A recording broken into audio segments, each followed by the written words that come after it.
La Sociedad Dominica de Medios de Comunicación, Sodomco, presenta A Pensar Más con Rosa María Palacios.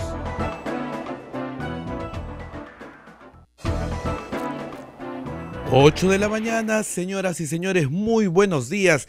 Bienvenidos a Pensar Más con Rosa María Palacios. Como es de conocimiento, Rosa María, por motivos personales, está fuera del país y nosotros vamos a pasarles el día de hoy una entrevista muy interesante que realizara con Pedro Yaranga, pero antes vamos a ver un poco de la actualidad nacional. Ya van 4 días y el presidente Ollanta Humala no sale de prisión. Vamos a conversar en breves instantes con el doctor Pedro Cateriano, quien fue primer ministro y también es un destacado abogado constitucionalista. Así que ya tenemos en línea al doctor Pedro Cateriano, ¿sí? Son las 8 de la mañana con 1 minuto y preguntarle qué es lo que está pasando, porque da la sensación, después de todas las demoras, que hubiera, no sé, algún interés para que los esposos Humala Heredia no salgan de la prisión. Ya estamos con el doctor Pedro Cateriano. Doctor Pedro Cateriano, muy buenos días, lo saluda Abel Ángeles. Buenos días, señor Ángeles, un gusto estar con usted. El encarcelamiento del presidente Ollanta Humala y su señora Nadine Heredia se produjo rapidísimo, con una celeridad impresionante. Pero vemos que la excarcelación ya lleva 4 días, doctor Cateriano, y no salen. No soy abogado, pero sé que esto del habeas corpus debe ser rápido, debe tener una celeridad después que sale el dictamen. Y se suma a esto los 15 días que los señores Humala han estado detenidos porque el señor Blume no aceptó el voto escrito que había dejado el tribuno Eloy Espinosa. ¿Cuál es su percepción? ¿Qué está pasando? ¿Hay un interés para que los señores Humala no salgan ni el viernes? Cuando han querido, ha habido reuniones hasta de madrugada. Ya estamos a lunes. Yo digo, y es muy posible que todavía mañana es feriado también, 1 de mayo. ¿Saldrán hoy día? ¿Saldrán el miércoles? ¿Qué está pasando? Bueno, como se ha manifestado, ya esta detención de arbitraria se ha convertido en inconstitucional e ilegal. Y además, si comparamos, por ejemplo, cómo se liberó al ex dictador Fujimori de la cárcel, vemos que efectivamente la ley se sigue aplicando de manera desigual. En el caso de Fujimori, a pesar de que él tenía mandatos todavía e impedimentos en el Poder Judicial, en cuestión, diría yo, casi de minutos o de horas, estando en el mismo lugar en la Diroes, se le dio la libertad. En cambio acá hay un mandato, hay una resolución del Tribunal Constitucional que no se cumple, a pesar de que, como ha manifestado usted, se trata de un habeas corpus que fue declarado fundado. Entonces, ciertamente la situación obliga no solamente a una crítica por tratarse de la violación en el cumplimiento de una garantía constitucional, sino que además está sentando un pésimo precedente, ¿no? Así es. Ayer en el programa dominical Panorama se ha informado que se ha obrado inconstitucionalmente, que el Tribunal Constitucional ha actuado como una cuarta instancia evaluando pruebas. ¿Usted cree que el tribunal ha obrado inconstitucionalmente? Ayer la magistrada Ledesma ha ratificado una vez más que no se desempeña como jueza de un tribunal constitucional, sino que aparentemente desea cumplir la función que le compete al Ministerio Público, es decir, la de acusar. Pero ciertamente los argumentos que esgrime son más de tinte político que jurídico. Si uno revisa la resolución del Tribunal Constitucional aprobada en mayoría, puede constatar que tiene un sustento legal con especialmente relacionados a pronunciamientos de la Corte Interamericana de Derechos Humanos, una referencia a la Comisión Interamericana de Derechos Humanos sobre precisamente las detenciones preventivas, y además analiza en detalle afirmaciones formuladas por la Fiscalía y por el propio juez Concepción Carguacho. Entonces, llama profundamente la atención que personas que han participado, como en el caso de la jueza Ledesma, en el debate de la propia resolución, porque ella, como parte integrante del Tribunal Constitucional, inclusive ha formado parte del debate reservado, llegue a estas conclusiones que ningún jurista, es decir, ningún penalista que ha opinado llega a esas conclusiones. Uh-huh. Y se ha dicho algo más grave, doctor Pedro Cateriano, y le pido por favor que nos aclare. Se ha dicho que con este actuar del Tribunal Constitucional se está estableciendo estándares para que violadores, asesinos y narcotraficantes pidan el habeas corpus. ¿Esto es así? Eso no es cierto, en primer lugar porque la resolución no es vinculante, es decir, no es de aplicación obligatoria para otros casos, aunque ciertamente los fiscales y jueces tendrán que tener en cuenta los criterios legales que ha acordado el tribunal, pero no es una resolución vinculante, es decir, de obligatorio cumplimiento para otros casos.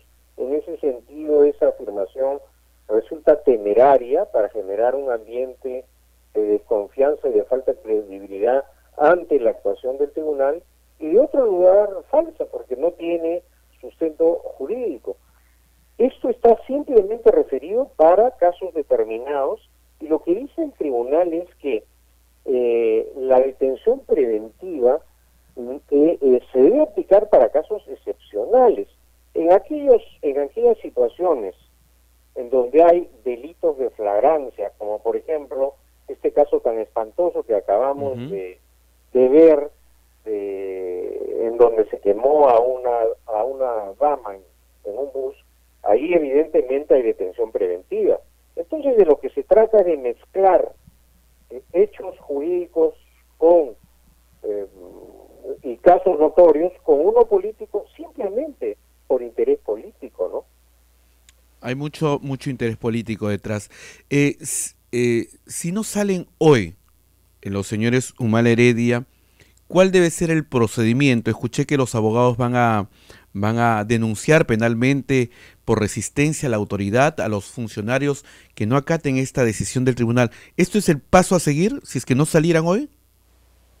Bueno, supongo que los abogados que tienen a cargo la defensa del expresidente Humala y de su esposa adoptarán las medidas legales que son pertinentes.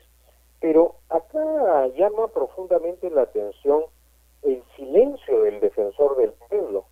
Este es un caso en donde evidentemente se está probando un accionar negligente de los funcionarios públicos que tienen la obligación de acatar la resolución del Tribunal Constitucional, y es una notoria falla de la Administración de Justicia que está violando ya derechos constitucionales, y en este caso el organismo que tiene la competencia para pronunciarse es la Defensoría del Pueblo, y el señor Walter Gutiérrez está mudo. Entonces es incomprensible que una institución como la Defensoría del Pueblo, llamada a fiscalizar los abusos que comete la administración pública en general, y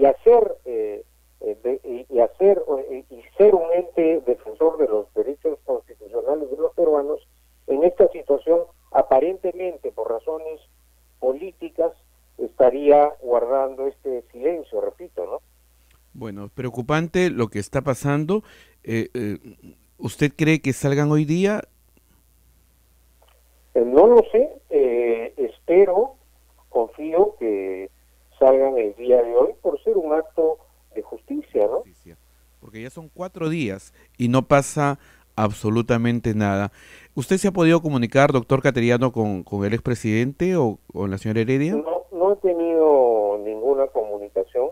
Con quien he dialogado ha sido con el abogado Wilfredo Pedraza, pero naturalmente creo que se trata ya de un hecho arbitrario y abusivo que constituye una amenaza dentro de un Estado de Derecho como el que deberíamos vivir con normalidad los peruanos. Así es. Doctor Pedro Cateriano, muchísimas gracias por habernos atendido esta mañana. Le quedamos muy reconocidos y hasta otro momento. Que tenga usted muy buenos días. Igualmente, muchas gracias a ustedes por esta oportunidad. Bien, fue el doctor Pedro Cateriano que estuvo con nosotros para la red de la Sociedad Dominica de Medios de Comunicación, Radio Santa Rosa en Lima, Radio Santo Domingo, RSD en Chimbote, Radio San Martín en Arequipa, Radio Veritas en el Cusco, Radio Ucayali, Radio Cepagua en Ucayali, Radio Quillabamba en la Convención, Radio Madre de Dios en Puerto Maldonado y también para nuestros amigos de La Voz de Ayacucho que nos escucha todo Ayacucho y también en nuestros amigos de Huánuco a través de Radio Huánuco frecuencia modulada, nuestros amigos de AM Tagua que nos ponen en todo el Perú y el mundo. Muchísimas gracias. Son las 8 de la mañana con 12 minutos. Nos vamos a la pausa comercial y en el próximo segmento sí estará ya con una entrevista grabada para recordarnos toda esta problemática que tenemos con la excarcelación de terroristas, porque no hay plazo que no se cumpla. Rosa María Palacios en el siguiente segmento estará conversando con el especialista en temas de terrorismo, el señor Pedro Yaranga. Pausa y retornamos. Sodomco, Sociedad Dominica de Medios de Comunicación. 8 de la mañana con 14 minutos, señoras y señores, estamos a través de la Sociedad Dominica de Medios de Comunicación en el programa A Pensar Más con Rosa María Palacios. Para los que se están conectando recién a nuestras redes, les informamos que Rosa María no está ahora con nosotros, está fuera del país durante esta semana, no nos acompañará, pero nos ha dejado un material grabado y quiere compartir con ustedes sobre todo sobre algunas problemáticas que son muy importantes. La excarcelación de los terroristas fue un problema que nos ha llamado mucho la atención, nos preocupa como todos los peruanos, sobre todo los que vivimos la época terrorista, y es por eso que estuvo el especialista en temas de terrorismo, el señor Pedro Yaranga, especialista en estos temas. Vamos a escuchar la entrevista que nos ha dejado Rosa María Palacios y que también ya hemos emitido. Adelante, Rosa María. Estamos con Pedro Yaranga, experto en temas de terrorismo, para hablar justamente de esta, entre comillas, victoria pírrica del terrorismo y también para hablar de una noticia inquietante que trae hoy El Comercio, ¿no? Las nuevas formas de organización de excarcelados del terrorismo y parientes, familiares, para recomponer de alguna manera instituciones que tuvieron en el pasado, Socorro Popular, en fin, ¿no? Gracias por estar con nosotros. ¿Cómo está Rosa María? ¿Qué tal? Buen día. Espero que no haya tenido problemas para llegar con el metro de Lima el día de hoy. No, yo estoy cerca. Felizmente. Y por suerte yo en la mañana salgo y hoy día me tocaba recorrer algunos kilómetros. Ah, qué bueno, caminando. Muy bien. No, corriendo. Corriendo. Mejor todavía, Sí. mejor todavía. Pero bueno, vamos con este tema. Hay, digamos, primero una confusión sobre lo que está pasando con Morote, creo que le hemos aclarado. No es que el Poder Judicial quiera escarcelarlo, es que tiene que escarcelarlo. Sin embargo, creo que hay que observar el caso del colegiado de la Sala, me parece. Ah, así es.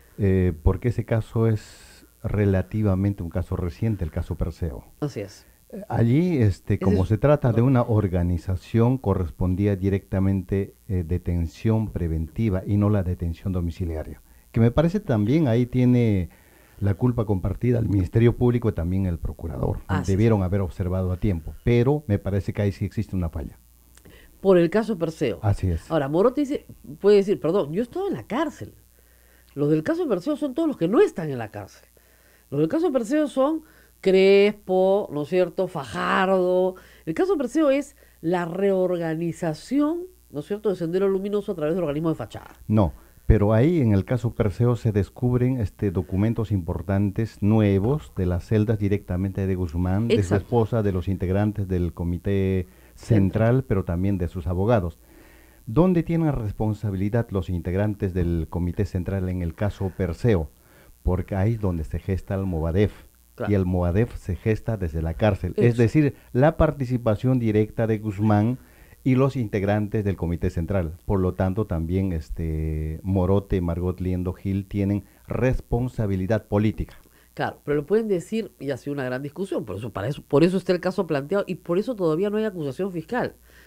Oiga, nosotros no queremos ir a ninguna acción armada, queremos crear una asociación para que pida la amnistía, pues.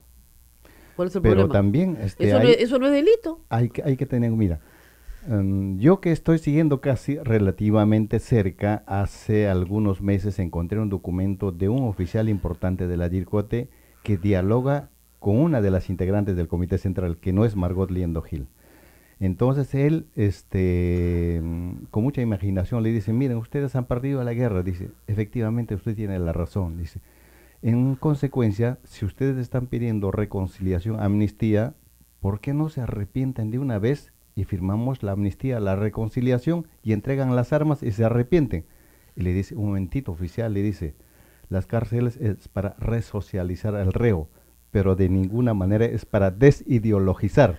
Imagínense. En conclusión, la guerra no ha concluido para ellos. Claro. Es una guerra prolongada. Está clarísimo, no están arrepentidos de absolutamente nada. Así es, o sea. A todos nos queda perfectamente claro, salen con el puño en alto, ¿no es cierto? Y eso no significa necesariamente ser terrorista, por si acaso, pero sí, digamos, dentro de sus formas, digamos, Claro. de tratarse, desde su simbología, dentro de su narrativa, acá están en un periodo en el cual... ellos atacan en varios frentes. Así es. Uno de esos frentes es la guerra legal. Y este es el primer triunfo de la guerra legal. En 30 por lo años. por lo tanto, tienen que festejar. Claro, en 30 años, ¿no? Así es. Pero efectivamente, digamos, para que la gente tenga esto claro, hay un sector del terrorismo sí arrepentido, sobre todo Sí, mujeres. sin duda, Hay un sin grupo duda. grande que además están separadas. Separadas. Físicamente separadas en la cárcel, ¿ah? En la cárcel, pero también hay algunas que están en libertad. No, por que supuesto. efectivamente se han arrepentido. Se han arrepentido, que Ujú. jamás han querido volver a ser parte de. Así es. Entonces, eso de que el sistema no sirve para nada, también hay que ponerlo entre comillas, porque sí ha servido. Ujú. O sea, muchísimas de las personas, ayer hacíamos un recuento en la República, hoy solamente quedan 320 y tantos encarcelados por terrorismo. Esos son realmente los irreductibles, ¿no? Algunos están arrepentidos o arrepentidas y están cumpliendo su pena.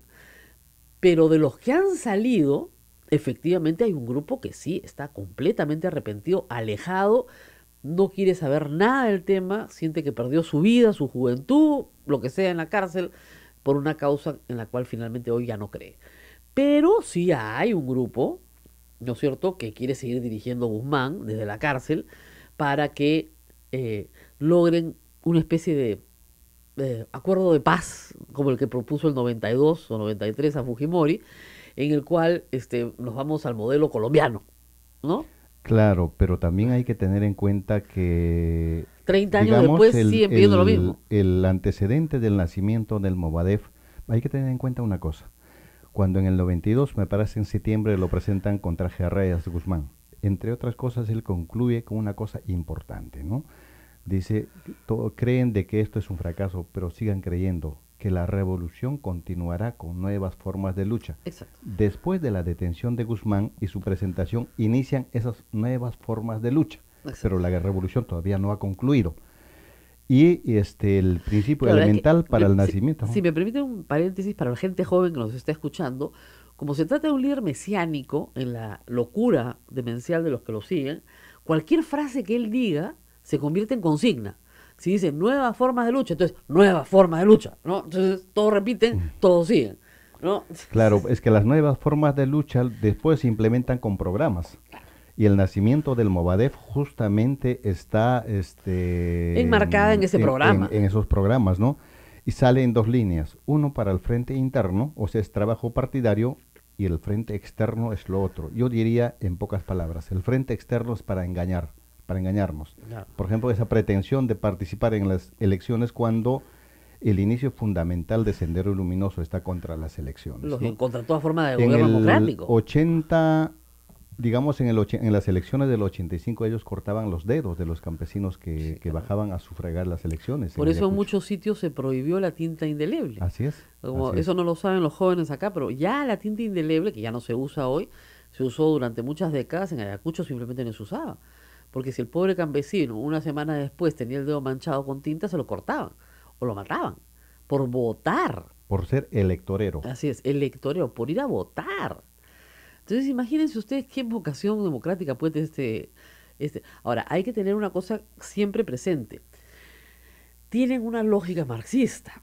¿no es cierto? Leninista, maoísta. Pero hay que entender, y eso fue lo importante, el trabajo de la del Cote, si tú no entiendes a tu enemigo no lo puedes derrotar. Ujú. Y tienen la lógica de un partido político comunista, marxista, leninista. Es decir, Maoísta y maoísta. entonces hay tarea, hay programa, hay una serie, ¿no es cierto?, de verticalidad en la organización. Por ejemplo, hay algunos que comparan Sendero Luminoso con las FARC.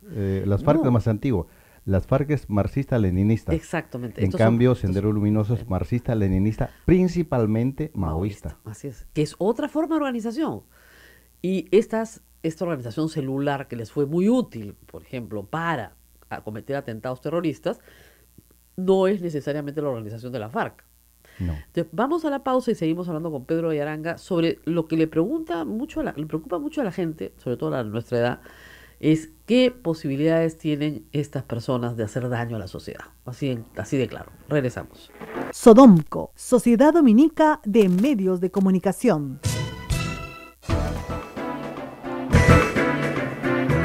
8 de la mañana con 41 minutos. Bien. Señoras y señores, Sin problema, continuamos paso el en la red Sodonco, Radio Santo Domingo en Chimbote, Radio San Martín en Arequipa, Radio Veritas en el Cusco, Radio Cepago en Ucayali, Radio Quillabamba en la Convención, Radio Madre de Dios en Puerto Maldonado, Radio Santa Rosa en Lima, y en Ayacucho nos escuchan a través de La Voz de Ayacucho, en Huánuco a través de Radio Huánuco FM, y AM Tagua nos pone en todo el Perú y el mundo. Quiero responder a Ricardo Romero por Twitter, que ha dicho: doctora Palacio, no es guerra, no le haga ese favor al terrorismo. Ay, señor Romero, si el que les he explicado eso hasta el cansancio he sido yo. O sea, no hay una persona que haya repetido más veces que no usen ese término en estrictos términos jurídicos. ¿Ok? Pero para la conversación coloquial creo que se entiende, ¿no es cierto? ¿Por qué no se puede usar el término guerra? A ver, vamos a explicárselos por enésima vez. Esta fue una discusión que se dio en el Perú en 1981-82. O sea, desde el inicio, ¿no?, de lo que se llama el conflicto armado interno. ¿Por qué? Porque si se usa la palabra guerra, le das con la condición al enemigo, si quieres, de fuerza armada beligerante, Claro. alzada en armas. Que tendría que respetar muchos convenios internacionales, ¿no? Y darle a Categoría de subversivo. de guerra civil. Claro, de O de guerra, guerra civil. guerra interna. O guerra interna o guerra civil, ¿ya? Y al darle categoría de guerra civil, tú tienes que darle a esa otra fuerza, terminada, entre comillas, la guerra, la devolución de sus prisioneros, y ellos la devolución de tus prisioneros. ¿No es cierto? Claro, ellos no tenían ningún prisionero, ellos mataban a todos, pero en términos estrictos del derecho de la guerra, porque hay un derecho de la guerra, los convenios de Ginebra, tú tienes que intercambiar prisioneros. Ujú. Mira, Es acá, es el derecho internacional humanitario. así es, Ujú. tienes que intercambiar prisioneros. Ujú. Entonces acá, ¿qué pretenden? Que soltemos a todos. Ellos quieren hablar todo el tiempo de guerra. Incluso, es que es curioso, ¿no? En el fujimorismo creían, desde un punto de vista completamente ciego, que los caviares no querían hablar de guerra para mejorar la situación de los terroristas. Decían, no pueden ser más ignorantes porque no practican. Al contrario, si tú le das el estatus de guerra, tienes que liberar a todos los delincuentes terroristas, porque no son delincuentes terroristas, son prisioneros de guerra. Es muy diferente. Una cosa es ser un delincuente terrorista por un delito cometido en el Código Civil, o el Código Penal, perdón, y otra cosa es ser un prisionero en una guerra. Claro, estatus beligerante. Exactamente, donde dos fuerzas beligerantes, guerras de independencia, por ejemplo, ¿no es cierto?, que hemos tenido en el Perú. Aunque el término guerra, la palabra no sé desde cuándo se inicia, pero por ejemplo he leído bastante el término guerra en los escritos del gran estratega chino Sun Tzu. Claro, el arte de la guerra. El arte de la guerra, ¿no? Pero más antes de Sun Tzu, todavía aparece 400 años antes, me parece otro estratega que es Wei Chen. Wei Chen decía, si escuchas a un solo lado, continúas en tinieblas. Si escuchas ambas partes, se hará la luz en ti. Claro.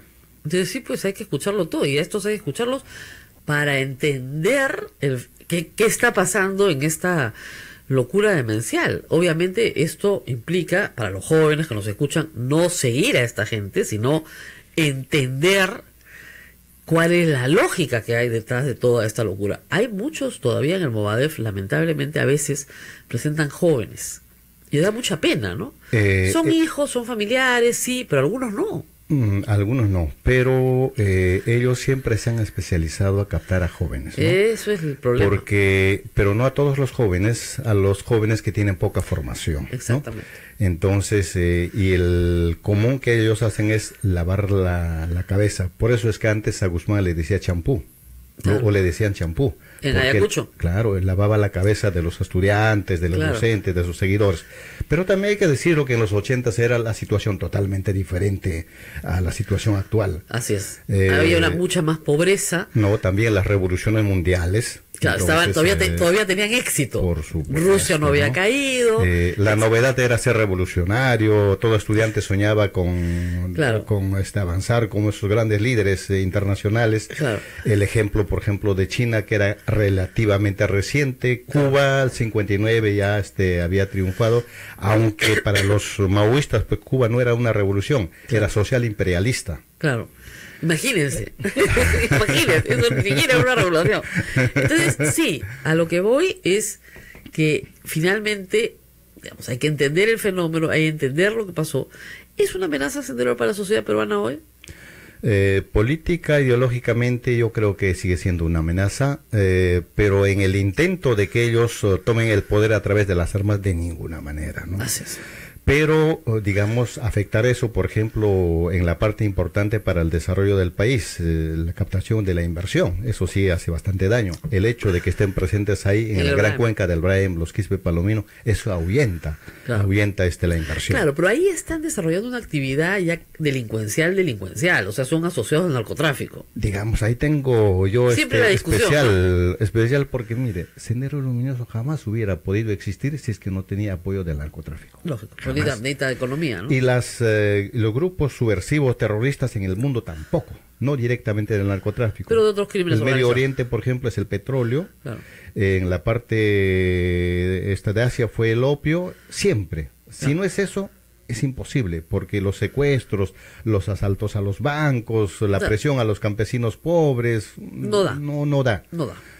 Si no era por el narcotráfico, Claro. Sendero Luminoso quedaba ahí. Claro, piensen ustedes lo que cuesta mantener una columna, no sé, de 200 hombres armados Así es. y comidos Ujú. y vestidos, que no están trabajando ni produciendo nada, sino que están haciendo una guerra. Eso cuesta mucha plata. Mantener un ejército cuesta mucho dinero. Guzmán decía que estaban por los encima de los 4.000 integrantes del ejército guerrillero popular, sin contar a los otros seguidores. Claro, exactamente, de hombres alzados. Y la DIRCOTE en su momento señalaba más o menos, creo que en el informe de la Comisión la verdad está, que Sendero llegó más o menos a ese número de guerrilleros, entre comillas, de nuevo lo pongo entre comillas, pero de personas armadas, Ujú. hombres y mujeres armados, ¿no? Alzados en armas. La Entonces, fuerza principal es el elemento militar más sofisticado que está cerca a los mandos importantes, Claro. y con capacidad bélica, digamos, para hacer acciones armadas, incursiones, que fue la enfrentamientos. que se desplaza básicamente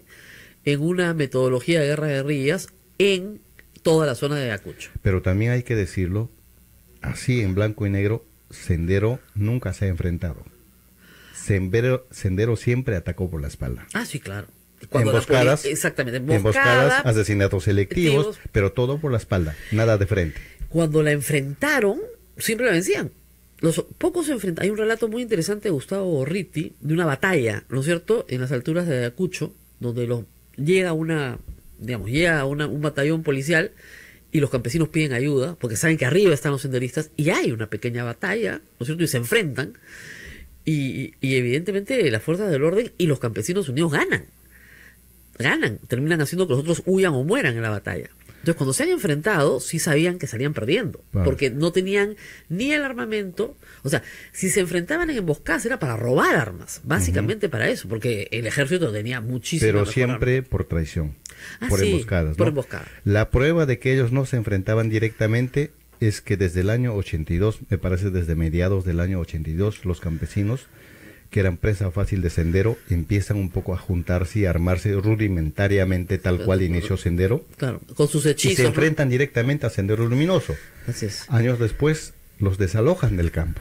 Claro. O sea, hace fracasar al planteamiento primigenio de Guzmán, que decía que hay que acercar del campo a la ciudad. Claro. Y los campesinos se rebelan y más bien los desalojan del campo a los senderistas. Claro. Y la lectura Consecuencia de ello es que el sendero se repliega a la ciudad. y en los 90 pues Es que ellos decían que habían logrado el equilibrio estratégico y ya tenían todo el campo. estaban más cerrados en Lima que Claro. estar en el campo. Claro, ese es el error. Y la pues. consecuencia de todo ese trabajo de los comités de autodefensa o rondas campesinas, no son rondas campesinas, es la captura de los integrantes del comité central y del Exactamente. mismo Guzmán. Exactamente. Poco a poco lo fueron empujando a la ciudad. Pero Guzmán, para justificar ante sus huestes este fracaso, dice, perdón, ya logramos el equilibrio estratégico. Así es. Y para Mao, lograr el equilibrio estratégico era tener controlado el campo para poder asaltar la ciudad. Era del campo a la ciudad. ¿Por qué? Porque todas las masas campesinas, digamos, lo seguían. Lo cual era absolutamente falso. Lo mudan a Lima a fines de los 80s y a partir de ahí comienza a dirigir acciones terroristas en las ciudades muchísimo más duras, ¿no? Contra comisaría, policía, ¿no? Los que vivimos en esa época sabemos lo que fue. Vamos a la pausa y regresamos. Sodomco, Sociedad Dominica de Medios de Comunicación.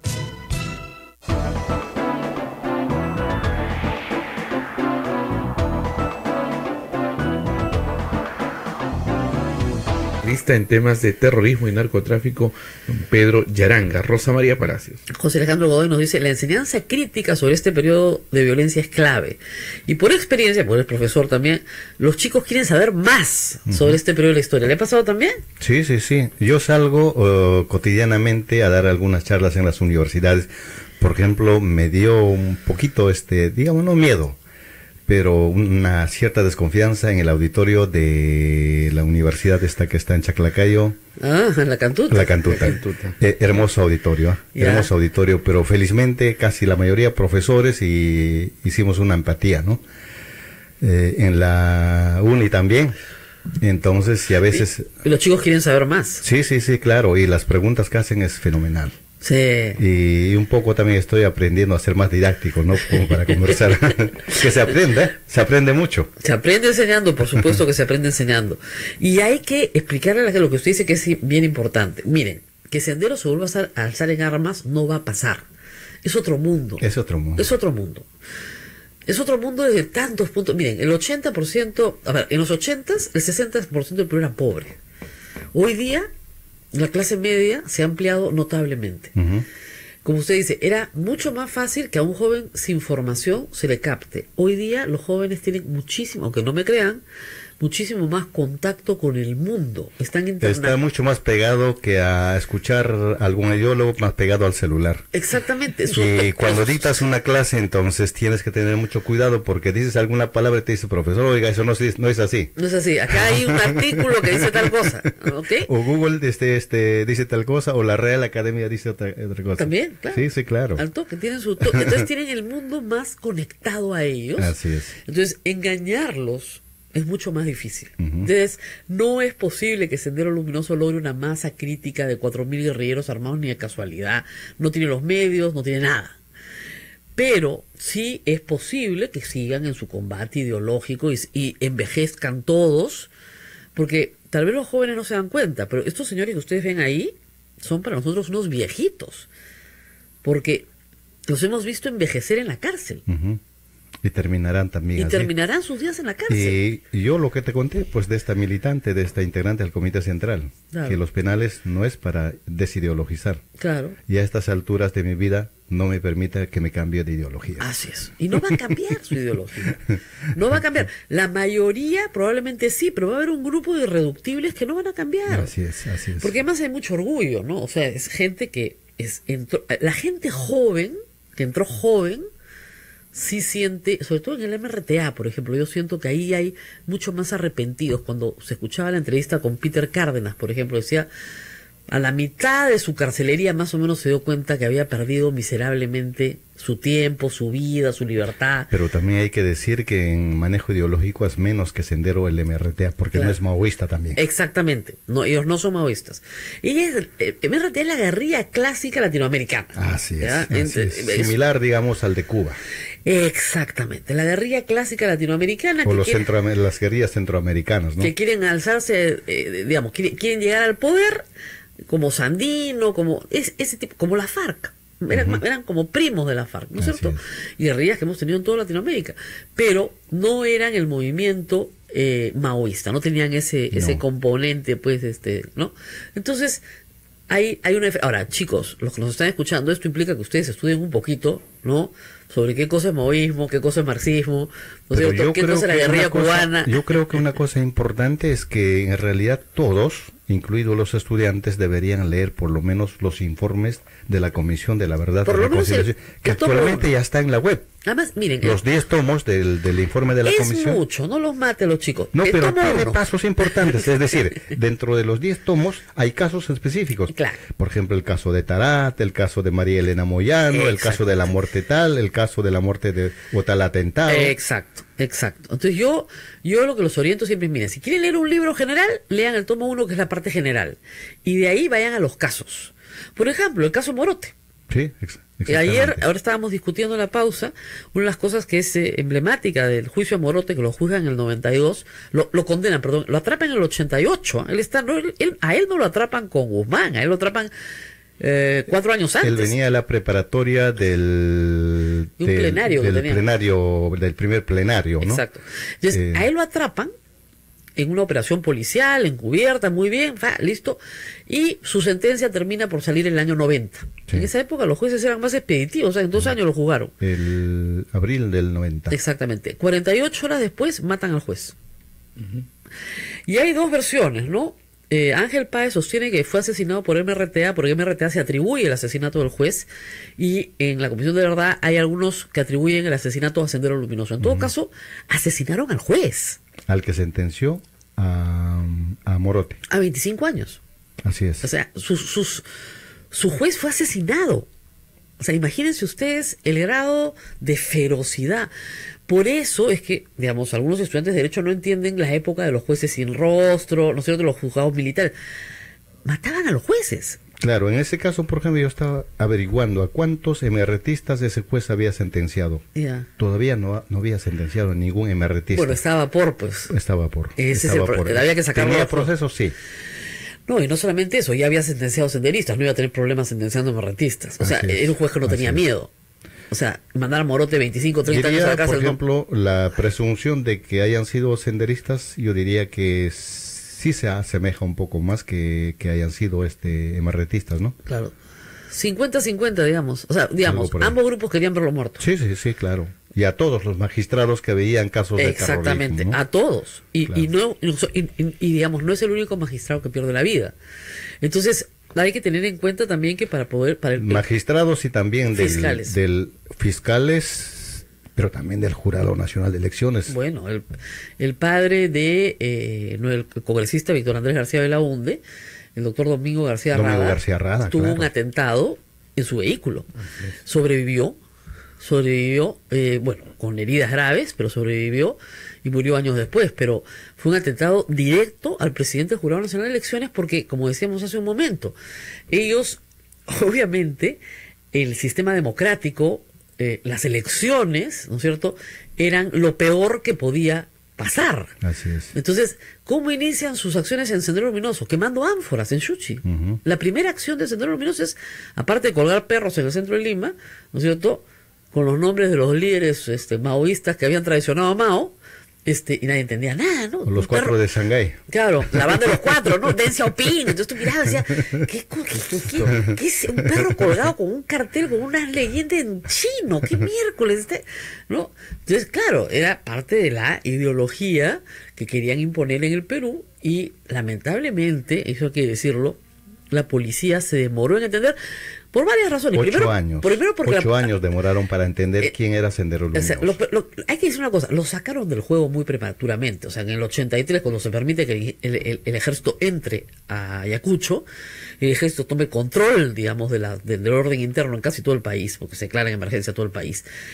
En ese momento, la policía, en realidad, deja de tener el liderazgo, ¿no es cierto?, que debió haber tenido en la investigación del crimen. Porque lo que lleva a la captura de Ismael Guzmán es la investigación. Por supuesto. Si no hay, o sea, es la profunda investigación en el conocimiento absoluto de quién es tu enemigo. Si no conoces quién es tu enemigo, si un poco imposible. repasamos parte de una estrategia, por ejemplo, Sun Tzu recomienda, dice, ¿qué cosa necesitas para ganar una batalla? Conocerte primero a ti mismo, quién eres, conocer a tu enemigo. Claro. Ahí tendrás alguna posibilidad de ganar la batalla. Exactamente. Pero si no conoces a tu enemigo. Y lo más importante, Sun Tzu también, es dejar que tu enemigo te subestime. Ah, bueno. Ese es perfecto. Y Sendero subestimaba a la policía. Creía que la policía no lo podía tocar. Llegó un momento de tal, digamos, soberbia, que obviamente el ejército no podía con ellos, y el ejército no iba a poder con ellos nunca. ¿Ya? Porque ellos tenían este concepto además militar de la lucha, ¿no? De un conflicto armado. Pero no se dieron cuenta que había un concepto de inteligencia policial que fue el que los derrotó. Es que Sendero subestimaron a la policía. Jamás se imaginó que la policía iba a estudiar la ideología de ellos. Exactamente. Y la policía empezó a estudiar la ideología. Marco Miyashiro se dedica años a estudiar maoísmo. Pero no solo son los mandos policiales, sino también los oficiales, ¿no? Todos los agentes se especializaron. No, hay una escuelita, ¿no? Toda una escuela, efectivamente. Sí, había escuelita donde se explicaba, esto funciona así. Entonces ya entendías la lógica del enemigo, por qué se disfrazaba de esta manera, por qué se mimetizaba con la población, cuáles eran sus lugares de proyección, básicamente las universidades, donde hubiera gente joven, como tú dices, con escasa formación y escasos recursos. Entonces era una forma de trabajar que la policía comenzó a entender y lo pudieron capturar. Eso, además hay que decirlo, no ha pasado casi en ninguna parte del mundo. No. En ninguna parte del mundo. El ejemplo del Perú es la simbólico. calidad de policías que nosotros en el Perú hemos tenido y todavía tenemos es admirable. Claro. Porque ellos sí se han dedicado estrictamente a estudiar. Por ejemplo, el pequeño grupo que hasta ahora sigue haciendo trabajos por propia voluntad con esto de los remanentes de los Quispe Palominos, son personas que se dedican de día y de noche. Claro. Y hasta se han olvidado de su familia. O sea, además que hay gente que tiene 15, 20, 30 años, todavía quedan del grupo inicial. Muchos ya se han jubilado, por cierto, pero todavía quedan gente que está metida en la policía trabajando de manera, por supuesto, anónima, ¿no? Están cubiertos, no encubiertos, sino protegidas su identidad.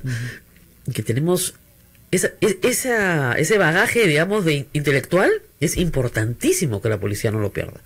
Por eso que se puede hacer una operación como Perseo, por eso que se pueden encontrar todas estas agrupaciones de fachada, porque la policía sigue trabajando. Y va a seguir trabajando. O sea que no hay que tener miedo de que Morote vaya a un arresto domiciliario, porque sus posibilidades de acción son absolutamente mínimas. Son como la celebración de estos viejitos. O sea, no va a durar ni 5 minutos, no hay forma. Además, en el camino, ambos, tanto Morote como Margot Liendo Gil, de todas maneras van a ser sentenciadas por los nuevos casos, porque estamos hablando de crímenes de lesa humanidad. Así es, no han prescrito y no van a prescribir nunca, pase lo que pase. Es decir, felizmente no van a prescribir nunca. Entonces tienen que pagar por ellos. Así es. Y como siempre digo a la gente, miren, Abel Mael Guzmán, como es el líder de la organización, está juzgado a cadena perpetua, igual que Elena Iparraguirre, con revisión, sí, a los 35, 40 años, pero esa revisión parte de que tú puedas llegar a la conclusión que 40 años después el reo sí se ha arrepentido y resocializado. En estos casos no, entonces no van a salir nunca. Yo estaba leyendo un caso de los nazis, por ejemplo, claro, y un abogado muy versado decía de que la sentencia debe ser acorde a la edad del reo. Claro. Dice, para uno que tiene 80 y tantos años, ponerle 8 años o 10 años es cadena perpetua. Exactamente, claro, da lo mismo, porque ya no va a salir. Ya no va a salir. Y si sale, bueno, sale a un hospital, a morirse en un hospital, pero ya no va a hacer una vida política ni nada por el estilo. Nosotros queremos, creo que en el fondo todos los que hemos vivido esta época horrible, que es que acabe, ¿no? Pero acabará cuando todos estos sujetos mueran de muerte natural, ¿no es cierto? Que es un beneficio que ellos no le dieron a sus víctimas, ¿no? Hay que decirlo. Que la democracia le da, ese ya es un beneficio. Pero también yo creo que hay que tener presente de la forma como ellos están avanzando a nivel ideológico político, ¿no? Y eso es salir a las universidades, conversar con los estudiantes en la calle, que deberían hacer realmente los partidos políticos, pero no lo van a hacer porque nuestros partidos políticos han perdido mucha credibilidad. Y a nivel nacional... ¿Por qué usted y yo tenemos que ir a las universidades a hablar de esto? Sí, pues. ¿Por qué no van los partidos? Es un compromiso, ¿no? Hacer la lucha política. Por ejemplo, no lo hacen. En Ayacucho existe los familiares de las víctimas, y cada vez que voy siempre converso con ellos. Voy a ir pronto a verlos. A veces hacemos caminatas, y bueno, y somos una cantidad todavía muy gruesa que todavía ni siquiera estamos dentro del registro único de víctimas, todavía, incluido yo. Claro. Usted perdió a sus padres, ¿no es cierto? Sí, así es. Claro, y siendo muy joven en ese entonces, claro, uno no se imaginaba todo lo que iba a pasar después, ¿no? Jamás. Jamás se imaginó que usted se iba a volver un experto en terrorismo. Es más, uno sueña con lo que tiene a veces a corta edad, y a corta edad yo módicamente tenía pues todo a la mano.